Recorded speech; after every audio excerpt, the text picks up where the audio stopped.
Hey guys, it's Maggie and I am back today. Today we are going to talk about the weird relationship that patients can have with their caregivers, and sometimes it's not always great. So I thought we would talk about it openly. I have a lot of notes that I took about my thoughts, but then I had more thoughts. So we'll see how closely I stick to my notes. My guess is probably not much.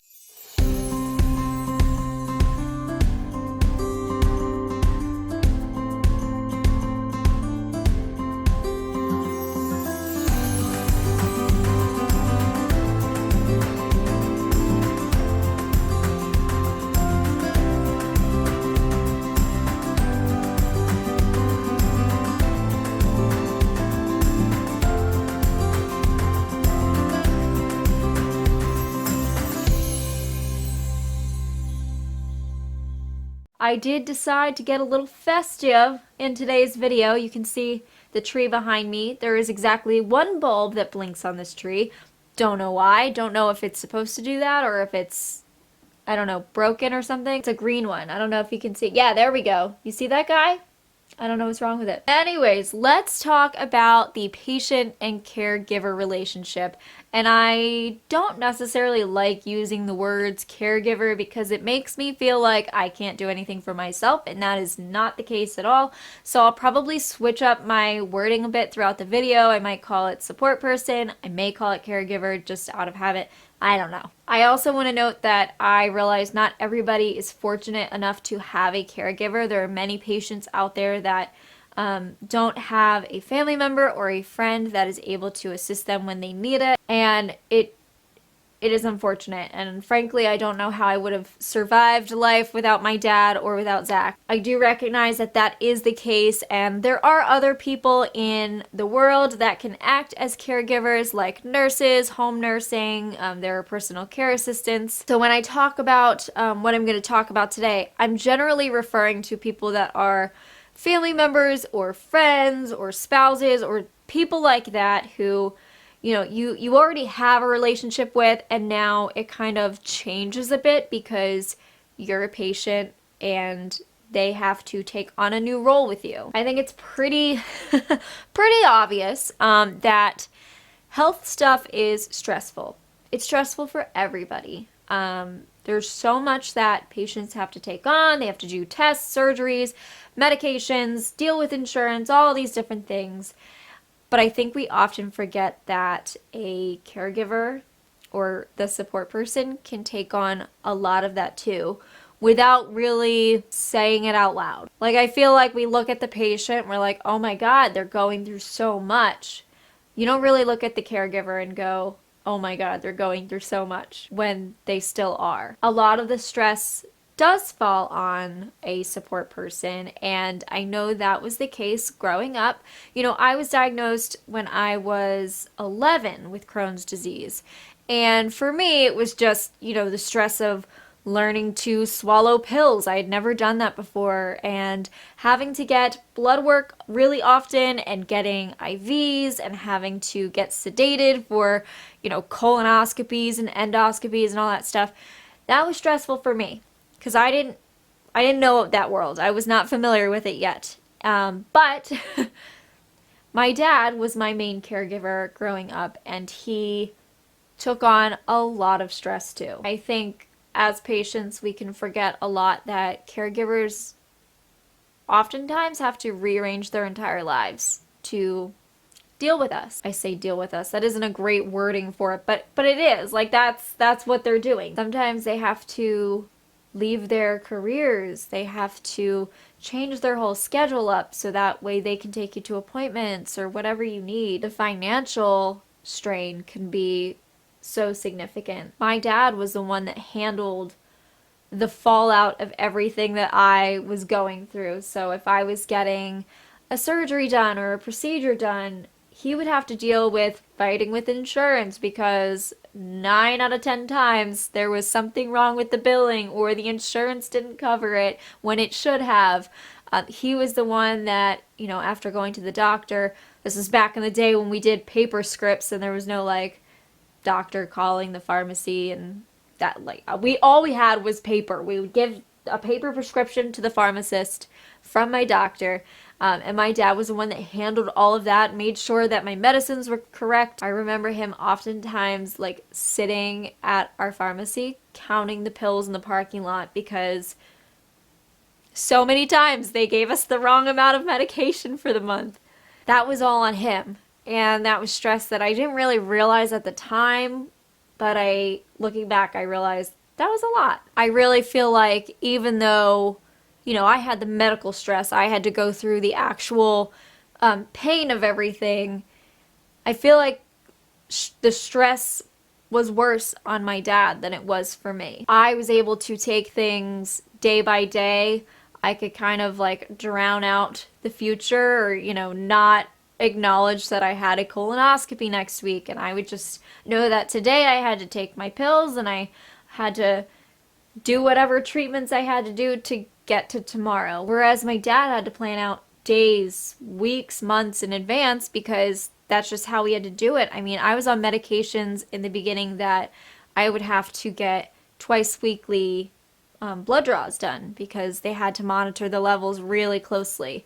And we were really fortunate that my dad worked at home, but I realized that is not the case with most people. So it was a struggle trying to get around his work, even with him working from home and all of my appointments. And all of this stress builds up, not just for the patient, but it builds up for the caregiver and it becomes frustration.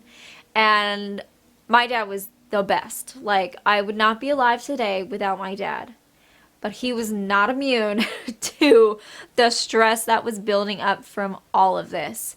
And there were points in my illness where he would get really frustrated with me. And I don't think he was actually frustrated with me, but he was just getting his frustration out. He was a single dad, didn't really have anybody else to talk to about it. And I mean, my mom was around, but if you know that story, not reliably. And I know that there was a lot of frustration there too because my mom was a nurse and she knew all of the things I was going through and could explain it to us, but we couldn't rely on her to do that. So my dad was kind of learning as he went. I remember there was such tension when I was really getting sick, and my doctor unfortunately played a huge role in this, in that they didn't do their job essentially, and I was getting worse and they were not recognizing that I was getting worse, and I felt like I was going crazy, and my dad thought that I wasn't actually sick. And this tension built up between us where I felt like if I tell him my symptoms, he's going to get more frustrated and not believe me more. I've mentioned my problems that I had with eating. So because I had strictures, those narrow things in your intestines that make it so food doesn't pass through, I didn't go to the bathroom for literally months. I literally don't know how I survived that. But that meant I couldn't eat either because I had food backed up into my esophagus. I couldn't eat, and I had a doctor saying that I needed to gain weight and I needed to eat more calories, but they weren't examining my belly well enough and they weren't doing the proper tests to realize, oh, she's obstructed. So my dad was going off of what my doctor was saying, and no fault of his own, that's generally what people do, but I was having to hide food in napkins and hide it under our couch and under like the cushions on our dining room chairs because I'd throw up across the table. I didn't know what to do. I had no other choice. It was either force it down and throw it back up and my dad get upset, or hide it and do my best my best that I could of hiding it, which I wound up not doing a very good job because he found it. And that was a big, angry fight. And it was around the time of this fight, that was my worst mental point throughout all of this because I had no options. I felt like I was also experiencing a really terrible symptom, and that was leaking out of my rectum, and it was horrible. I was a freshman in high school and I was dealing with this, and I didn't want to tell my dad because again, I didn't want him to become more frustrated with my health, and I felt like every time that I was telling him about a symptom, I was adding to the stress that was already there. So I didn't until I had to. So I remember coming downstairs one morning before school. The sun hadn't even risen yet. And I just broke down crying on my dad. And I said, I can't take it anymore. This is what's happening. These are my symptoms. And, every teenage girl wants to tell their father about their bowel habits. But I told him this. And as expected, he was kind of like, oh, well, why didn't you tell me? And this is no fault of his own. No fault of his own. I'm not saying it because of that. But I let it build up so much because I feared his reaction that it got to a point where it couldn't wait. And I actually wound up in the ER very shortly after. It felt like I was having contractions, which is kind of what was happening. My intestines were trying to do the peristalsis and it couldn't move anything out of me. So it wound up being very painful. And they ultimately discovered my stricture in that hospitalization, and they opened it up, and it was the first time I went to the bathroom in months, and it was the first meal that I had eaten completely and enjoyed. And it was during that hospitalization where my dad and I bonded. And I didn't realize that was like a thing with the caregiver-patient relationship, but we had to grow it. We had to grow it. We were a father-daughter team. We weren't a patient-caregiver team, so this was new to us. And it was getting worse and worse, and we just didn't know how to grow with it, I guess, is what I'm trying to say here. But in that hospitalization, we learned how to start growing into it. And it was actually really nice because I had the validation that no, I'm not crazy. And my dad had the validation that, yeah, she is actually sick. And it helped us open up more. That was really when I started to feel comfortable talking about everything that I was dealing with. So it got to the point where I would tell my dad, hey, I'm starting to have some symptoms, instead of me waiting weeks upon weeks and me needing to go to the ER because of these symptoms. He then had more time to be able to handle those things, figure out which doctors I needed to see for it, give us more time to run tests before it became urgent and I wound up in the ER. And over the next few years, that helped so much because obviously it was not long after that. It was 2 years, I think, after that point that I wound up getting my surgeries and wound up with the ostomy unexpectedly. And being open about all that stuff with your dad made it so much easier when I had to do the ostomy stuff. He was the one that was learning everything for me, absorbing the information because I was either high as a kite or scared out of my mind. And it just allowed us to be able to talk about these things more openly. And so I could learn from him, he could learn from me. It just worked out a lot better. But I truly didn't realize that you live with your dad your whole life and you don't know that that's something that has to be developed. This really helped me in meeting Zach and kind of, I don't want to say teaching, but it kind of was teaching him how to be a support to me when I was sick. And obviously I every once in a while will get a comment from somebody who says like, I feel so sorry for Zach that he's married to you. And I'm like, it's not like I hid it from him. It's pretty dang hard to hide an ostomy bag. I was upfront with Zach from the very beginning. He knew before I even met him that I had an ostomy. If you saw our little video that we posted a few days ago. I was always open with Zach about what could happen. Like we mentioned in that video, when we first started dating, I was probably at my healthiest point and then kind of declined slowly over the years. So it was fortunate because it was like easing Zach into the cold water of Crohn's disease, but it gave us time for me to,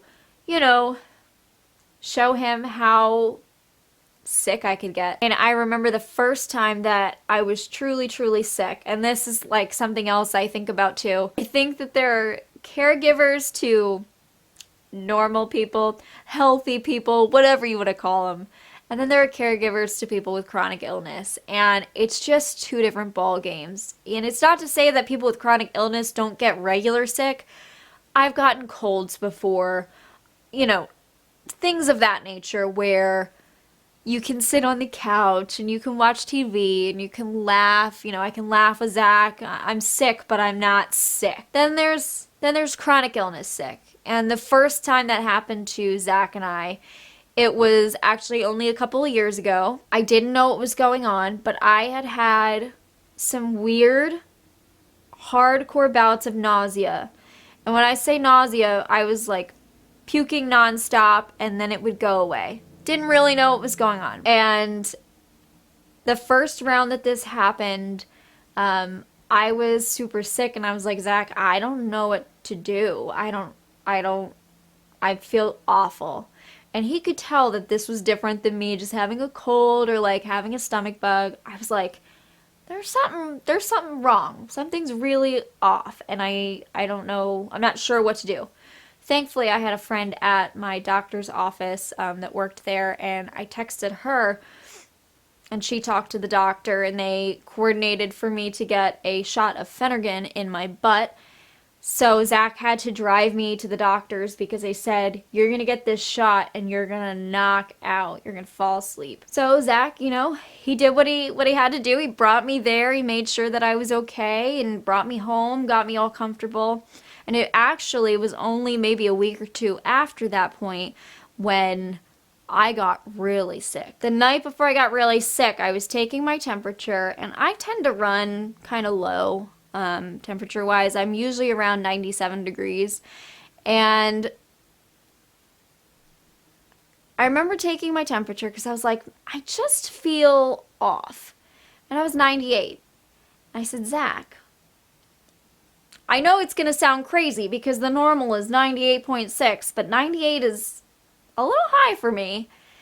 And I'm worried. And I remember just feeling like real blah. And Zach kind of looked at me like, it's 98. You're fine. You're lower than normal. And I was like, I don't think I am. And so I decided to take a nap. Took a nap for about an hour. Woke up, took my temperature, and I was 102. Zach was like, oh, you know what you're talking about. And I was like, yeah, I knew it. Something was wrong. I knew I was going to get sick.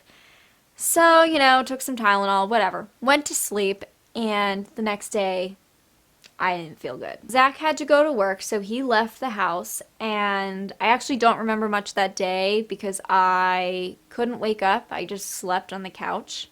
I guess I was able to get downstairs that morning, but I couldn't get back upstairs, so I was just on the couch, asleep all day. I remember setting my alarm on my phone to wake me up to take Tylenol because my fever, I think I got to 103 or 104. And when you have that high of a temperature, your head just hurts so dang bad. And the day went by so quickly because I was just knocked out. And Zach got home from work. I heard the door open. That's what woke me up. He walks into the living room and he says, are you okay? And I like sit up and all I can say is trash can. And I threw up across our coffee table. And Zach was like, oh my God, she's really sick. So he actually tried to bring me the big trash can and I was like, I can't throw up into that because I can't even stand right now. So I think he got me Tupperware or something. I definitely have told this story, but turns out I was in septic shock because of my kidney.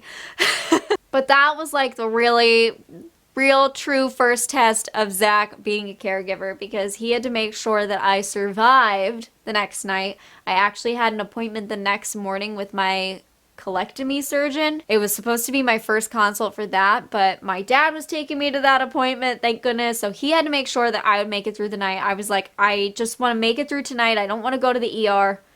Well, the next day I wound up in the ER anyway. My heart rate was like in the 130s, just asleep, so I should have gone to the ER the night before, but, you know, stubborn patience. Anyway, that was his first test, his test run, I guess, and I scared the living daylights out of him, I think, because it was the first time that he saw me, like, potentially seriously ill, and it was seriously ill. And over the last 2 years, we've really worked together to ensure that our relationship stays good, despite there being kind of a different dynamic that you don't expect in marriage, that he does have to care for me a lot when things happen. And knock on wood, where's some wood? Knock on wood, nothing has happened in the last couple of years that has been, me suddenly getting ill. But there have been, tests and procedures that I'm sedated for that Zach will drive me to and then drive me home, because obviously I'm not going to drive home on anesthesia. So it's been him kind of getting used to playing that role, and then me trying to figure out ways that I can kind of combat that. So if Zach, say, for instance, he has to drive me to an appointment and he doesn't have time to do laundry or make lunch or whatever, those are things that I can do maybe the night beforehand to prepare. So I try to figure out ways that I can contribute that are helpful to him. I can kind of take away other stresses for him, because my health unfortunately puts him under new stress. Zach kind of went from learning how to deal with regular sickness, like originally when I would get sick, he would offer, to make me different foods and things. He would offer to rub my back or play with my hair. And unfortunately, with chronic illness, as opposed to just like a regular old cold, sometimes those are the worst things. Like, we just talked about it in the video, I know, but like when I'm nauseated, don't touch me, I can't talk to you. Leave me alone, give me space and fresh air. And it has gone from him, oh, you're feeling nauseated, let me like have a conversation with you and rub your back, to him saying, okay, like nod if you want me to pull the car over so you can throw up on the side of the road. He has learned my cues and he is continuing to do so. And I am learning ways to help him out in those situations. Sometimes it's so hard. Sometimes you get angry because you're like, you're doing things wrong for me right now and I'm so sick, like stop doing what you're doing. And I have to just remember, take a breather. He's not aware of your needs. He can't read your mind, obviously. And you have to communicate them somehow. And sometimes I literally cannot speak because I may barf across the table, but I can nod if he, asks if I need something, or shake my head. I can write it down. I've done that before. I will often text Zach if I need something and I can't say it out loud. So just learning things like that. And it really does take a long freaking time to develop that relationship. It is not overnight. It is definitely not overnight. Yeah, I don't know if this video was helpful for anything, but it's good to discuss it, right? Tell me if there are ways that, you've kind of learned how to be either a better patient to your caregiver or a better caregiver to your patient.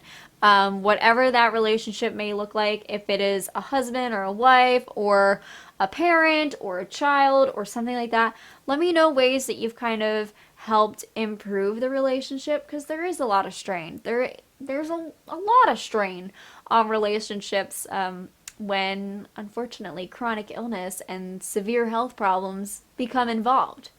Do I wish they didn't exist? Of course I do. But I must have drawn the short stick, and that's the cards I was dealt in life. So that's what we have to deal with, and we just try to do the best that we can, and we learn every day. All right, guys. Oh, this was a mess of a video, but I hope that you all are having an awesome Friday evening, or Friday, whatever time of day it is for you, wherever you are, and I hope that you, of course, are feeling good. I'll see you in the next. Bye. Hey everyone, I was finally able to open up an Etsy shop, so I still have both stores, but it allows me a little bit more flexibility with sizing and colors, so I really appreciate your support, whether you shop there or you just watch my videos. It really means the world to me, so thank you so much.